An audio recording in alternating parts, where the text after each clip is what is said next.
Welcome to Deep Dive Film School. I'm Adam Sherlock. I'm Adam Palcher. And if you like what you see /hear, please like and subscribe. You can find us in all the spaces and places that people find good media. That's right. We're on TikTok, Instagram, and YouTube. Just join us there if you want to follow us on this journey of film history. Mm-hmm. We're getting into a good one today with Eyes Wide Shut, 1999, Stanley Kubrick. His final movie. Yep. And what an amazing one. I know it's not for everybody, particularly the scene we're going to talk about. So yeah, if we're light on B-roll, maybe this week. I was going to say, like, Palcher, do you want to... a lot of naked nudity. Yeah, maybe just cut out a couple more of the robed guys and then put them in different spots, because that's what they had to do for this movie, right? A lot of naked nudity. Oh, yeah. Yeah, this is the party scene. That is that one scene we're going to be doing. Yes. Really, it's funny because the movie still has... another 45 minutes after this scene. Yep. But this is sort of the climax. I think it's the most memorable part of this film, because you basically go from like, okay, we've got these pretty well-to-do couple. Yeah, William and Alice. Yep, William and Alice, and Kidman, Tom Cruise. We very first meet them at a party where they're being kind of flirty and getting hit on by people. They have a unique relationship. They very much do. A very sexually repressed one, I would say. Well, he admits one stone night that she isn't really that fulfilled. Yeah, yeah. And this basically takes him on that journey, right? Yeah, and he definitely, in that very first opening scene at this party, that's very gauzy and very floaty camera in your classic Kubrickian way. So beautiful. There's so much sexual tension happening between strangers with the two of them. Not with them. And then once they're together, they're kind of like, right? So, yeah, I think that this really ramps up to the weirdest night in Tom Cruise's sexually frustrated life. At least that we've seen. It just seems like it's one thing after another, whether it be the prostitute whose house he's at, and whether it be the guy at the costume store with his daughter and like that whole creepy thing. He's such a he's just a one-of-a-kind director. Kubrick, right? I say this movie's bizarre because... it is bizarre, and these characters and situations that we meet, they're odd but genuine, because Kubrick's so good at making people feel genuine, very much like the Coen brothers or something like that, right? But he also has the how he makes you feel, right? Yeah. It's very much David Lynch, like whatever they're doing, it encapsulates you, it engrosses you, right? You're in that world. And so I remember watching this movie when it came out, just graduated high school, in love with Nicole Kidman, but also a huge Kubrick fan. Yeah. And went and saw this in the theaters, and this scene totally just like blew me away. Not only being freshly graduated from high school, like, does a world like this exist? Yeah, I was all these anonymous rich people fucking, like, what is happening here? Wild world to wrap your mind around. And I don't I feel like I did not, the first time I saw this, I did not count on it getting this bizarre or this scary, because that's the other thing here, is that it is, the movie has this strange dreamlike quality to it, which we know we've seen obviously in things like The Shining and something like Clockwork Orange. But I think that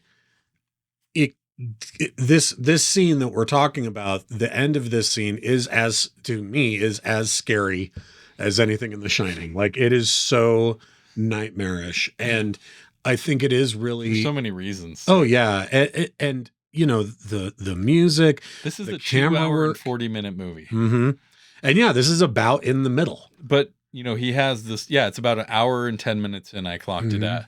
But, he has these slow exposition shots, the tones, the colors.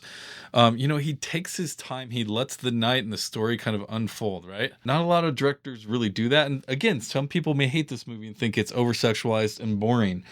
I think it's a fascinating world with, these 1%ers. Like, is this all, like, for a moment, I'm like, is this all of the people from Rosemary's Baby, like, evolved? Well, you're right. There is this, like, Bohemian Grove, Build-A-Bear group, like, Illuminati kind of stuff. Yeah. And please do not let the irony be lost on you that Mr. Scientology himself is the one wandering around through this super elite Illuminati party. I'm like, I wonder if Mr. Miscavige had a couple of things to say to Mr. Cruise after seeing this scene in this movie. Like, Tom, a little too close to home. Too close to home, bud. But, so I think that's definitely worth mentioning. But I think that you're right in the sense of, like, he stumbles into this world that, again, if we're thinking about this story as being more of a parable than it being real life, there is something interesting there where it's like his desire to just do something. Well, to rectify the jealousy that he feels after this story about the sailor that she tells. And he doesn't know what he's getting into. He's picturing in his head this thing. Well, talk about having talk about having the middle of the night boner that makes you make poor decisions. He takes a fucking cab to this party. That's right. Like, big this giveaway, is, buddy. I mean, dude, this is Limo City, and you're like, wait out here for me. Like, really? You think you're going to get away with this? Well, and I think another huge part of this, and obviously we'll get to it, is the masks. Not only does it add a level of scariness and creepiness to everything, you don't get to see these people's faces to match with the voices, which is always a little unsettling anyways. Oh, yeah.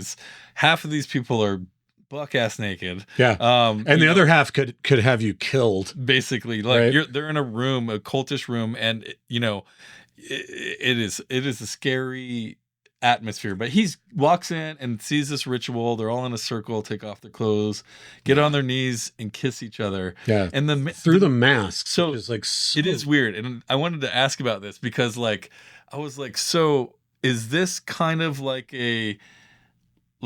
I know we're rich, we're not really cheating. It's like a Pretty Woman thing, where, like, if we don't kiss on the lips, it doesn't count.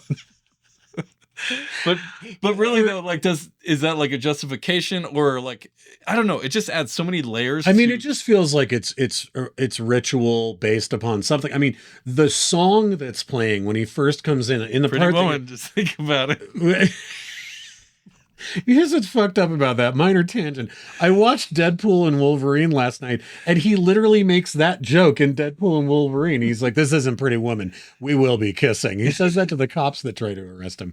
But what I was going to say is that the music that's playing is piano or the Gregorian, like, the Gregorian chant. So the Gregorian chant, that is actually like an old liturgy, right? So it's like a holy exaltation liturgy, but it's backwards. Right? So again, if we're thinking of the mythology rather than this being real life, if we're thinking about that mythology, then really what he's doing is he's descending into hell, right? And he's doing it because of his own wanton desire to get back at his wife about something that's not even real. Much more petty, or it's like a dream she had. Yes. Yeah. And he is, again, I still don't think, like, he knew there may be some sexy stuff going on, but I don't think when Nick recommended this party and gave him the password, that he knew exactly what this was. Not at all. And I think so. He's in way too deep. Well, and it's that same actor also that plays the original caretaker, right? He plays sort of the guy that's throwing the party that has the overdose, right? And, like, that obviously is, like, pulling that thread into it, which we don't ever know, but I'm pretty sure is the guy in the triangle mask that nods to him. Yeah. And is probably the one that kind of we get the classic Kubrick zoom on that one. Oh, 100%. Like, like the bear in The Shining. That push in. Similar push in, and he kind of gives them a hello, sir. Yes, yeah. Something like that. And I'm like, oh, you're in trouble. Yeah, don't respond. Don't even look. Although weirdly, like, Tom Cruise's mask also just looks like Tom Cruise. Like, the bottom half of the face looks exactly like Tom Cruise. That's actually pretty funny. Mask was handpicked by Kubrick. I was going to say, and there's art history here. Is specific to each person. who knows what was going on. We're skipping past a lot, but once he gets called back in there and he's really getting judged, and the circle closes in on him. Oh God! They do all these fast cut of all these different masks, and there's some art history in there if you pay attention to all of the different stuff that's happening. So much like expressionistic, like turn of the century stuff. It reminds me of there's a Twilight Zone episode where they all wear masks at this party, like an old school Twilight Zone episode. Totally the same kind of masks, these like weird expressionistic faces. But yeah, we are jumping around a little bit. Let's talk about the real meat and potatoes, if you will, of this scene, which is the orgy. It is now the original version of this is the first time this was ever done, was significantly more gratuitous. Yeah, there's the director's cut, I think. To the point where it was like, it's one of the legendary things, like the last 60 seconds of Basic Instinct or whatever, right? Where you're like, dude, it was all fucking or whatever, right? Like, there was that kind of a thing here where it was like so much had to be cut down because it was just gratuitous, full frontal, very pornographic. But then what's interesting and that they did is they did CGI more guys in black robes and put them in front of a lot of those sex scenes. I was going to say. So when the camera's looming around they go to all these different rooms and basically the same thing's happening. Some girls getting railed. Yeah. But Did you watch Deep Dive Film School's review of Eyes Wide Shut?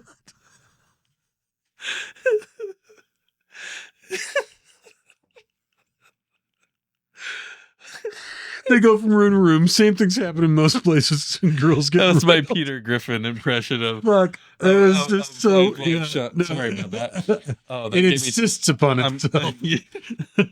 I'm crying here. But what I did notice is that there was a lot of people watching. There's more people watching than actually engaging in it. And there's something so spooky about that. The way that they're all in these robes and they're looming. Yeah.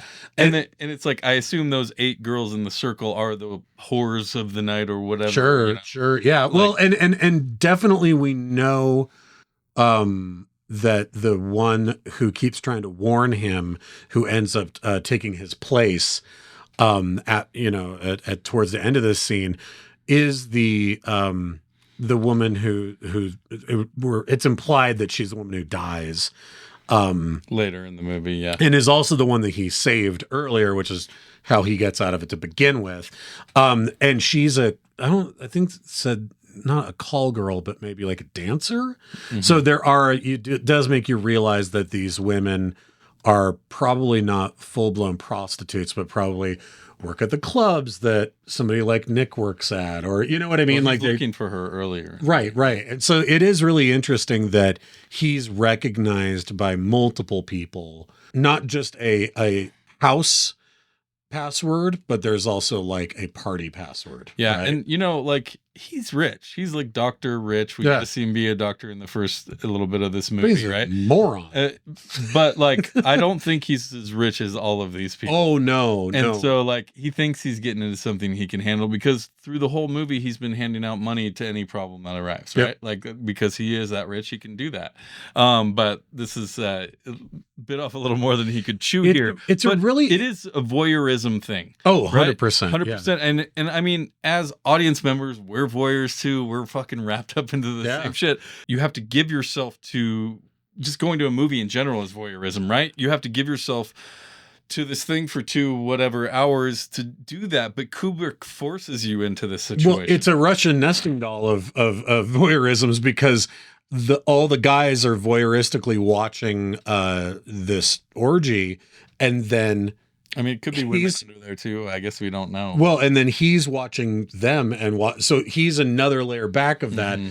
And then there's the movie itself. And I always think it's so interesting because, like, you go to the original trailer of this movie and it's like an erotic thriller from Stanley Kubrick. And you're like, have you ever seen a Stanley Kubrick movie? Because first of all, the only other movie I can think of his that has any nudity in it is Clockwork Orange. Yeah. And in that movie, the nude girls are tables or it's a rape scene. Yeah. He's not exactly known for like sensual titillating. It's true. Right? Clockwork Orange was the only other thing I could think of too. But like, so of course, if he's going to have sex scenes in this movie, Not even he's like, Lita. yeah, he's like, this is going to be pornographic. It's going to be gross. Right. And you're going to be, and of course, the fact that after this orgy scene with all these naked women, he takes the mask back, and we find out the dude at the costume shop has made a deal with those guys that they paid him, so now they can have sex with his daughter. And you're like, yeah, man, sex kind of gross, not exactly an erotic thriller, kind of makes you feel dirty, you know. I mean, there's naked people. That's about it. And I think that to play off of, there's a part of me that always wonders, like, did Kubrick see something in interviews with Tom Cruise and Nicole Kidman where he was like, oh, they're unhappy, I can exploit that in this movie, so that he really does seem that jealous and off the rails. He caught it before. Do you know what I mean? Because it feels like the movie uses Tom Cruise as the powerful, really attractive, charming guy against him, right? It's true. It does. I mean, when he's in there, you know, being emasculated, they're like, remove your clothes. Yeah. And he's like, oh, wait a minute. Mask, yeah. You know, all of it. And he gets seen. He eyes are on him now. Everyone knows who it is. And that piano comes back in. Yep. Dum. So effective. I don't know if you noticed before, as that guy's escorting him to that room, the orchestra is singing "Strangers in the Night." It's playing "Strangers in the Night." Oh, really? Yeah. Just something I noticed. Dude, when he comes back in and that spotlight's on all of them, and it's the man in the red robe with the two purple robes on the either side. Again, as scary as the blood coming out of the elevator from The Shining. It scares me so much. Yeah. But they let him go because she does, you know, I redeem him or whatever. And her fate, shit that they're doing. Her fate is now sealed. Yeah. What will happen to that woman? It's just another regular Friday night for Tom Cruise. But what I mean, I fucking love this movie. It's such an amazing movie. And this scene in particular is just something we had to talk about, I think. It's just kind of one of those scenes. Well, we kept going, oh, let's do this scene. Let's do that scene. And then it was like, no, man, you got it. The stone scene would have been a good one. The stone scene would be a really good one, but I think people forget how powerful this sequence is, and a lot of times it's remembered as like, oh yeah, there's an orgy, and it's like, that's the least That'll of get us it. The clicks. This will be our most watched episode. I know, right? But that's the least of it. Like it really it's all of the surrounding pageantry. It's the fact that the movie even delves into basically hell. It's so, God, watching it again, it just made my skin crawl. No, amazing movie, amazing scene. Thank you for watching. Please follow us on Instagram, TikTok, or YouTube if you like what you see. We do festivals. We do these scene reviews every other week. So please join us there. We're going to start a new festival pretty soon here, and we'll figure out what that is, and we'll let you know. Bye, Thanks you guys. For watching.